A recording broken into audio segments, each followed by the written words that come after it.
Parliament ಸದಸ್ಯರುಗಳು ಮಾತನಾಡ್ತಾ ಇಲ್ಲ. ನಾವು 27ನೇ ತಾರೀಕು ಬೆಂಗಳೂರಿನಲ್ಲಿ ನಮ್ಮ ಕರ್ನಾಟಕದ ಪಾರ್ಲಿಮೆಂಟ್ ಸದಸ್ಯರನ್ನ ಬಹಿರಂಗವಾಗಿ ಹರಾಜಾಕ್ತೀವಿ.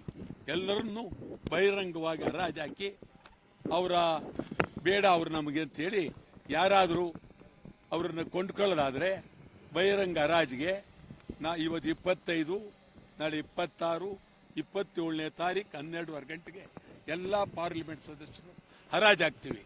ಜೇಬಲ್ಲಿ ದುಡ್ಡು ಇಟ್ಕೊಂಬನ್ನಿ, ನೀವು ತಗೊಳ್ಳೋದಾದ್ರೆ ತಗೊಳ್ಬೋದು, ತಗೊಳ್ಳದೇ ಇದ್ರೆ ಇವ್ರು ಯಾರಿಗೂ ಬೇಕಾಗಿಲ್ಲ ಅನ್ನೋದಾದ್ರೆ ಅದನ್ನು ಹೇಳಿ. ಒಟ್ಟಾರೆ ನಾವು ಇವ್ರನ್ನ ಬಹಿರಂಗವಾಗಿ ಹರಾಜಾಗ್ತೀವಿ. ಇದು ಸ್ಪಷ್ಟವಾಗಿ ಇಡೀ ಕರ್ನಾಟಕ ರಾಜ್ಯ ಒಂದೇ ಅಲ್ಲ, ಇಡೀ ಇಂಡಿಯಾ ದೇಶದಲ್ಲಿ ಯಾರು ಬೇಕಾದರೂ ಬಂದು ಈ ನವರತ್ನಗಳನ್ನ ಇದು ವ್ಯಾಪಾರ ಮಾಡಬಹುದು. ನಮ್ಮ ಪಾರ್ಲಿಮೆಂಟ್ ಮೆಂಬರ್ಗಳನ್ನ ಬೆಂಗಳೂರಿನ ಕೆಂಪೇಗೌಡ ಬಸ್ ನಿಲ್ದಾಣದಲ್ಲಿ ಸಾರ್ವಜನಿಕವಾಗಿ ಎಲ್ಲರನ್ನೂ ಹರಾಜಾಗ್ತೀವಿ, ಹರಾಜು ಕೂಗ್ತೀವಿ. 1 ಸಾರಿ, 2 ಸಾರಿ, 3 ಸಾರಿ. 3 ಸಾವಿರ ತಗೊಳ್ಳ ಅಂತಂದ್ರೆ ಬುಟ್ಟಿಗೆ ಹಾಕ್ತೀವಿ. ಅವ್ರ ಹಣೆ ಬರವಿ ಇಷ್ಟು ಅಂತೇಳಿ. ಆ ದೃಷ್ಟಿಯಿಂದ ಇದು ಬಹಳ ಅದ್ಭುತವಾದಂಥ ಚಳವಳಿ.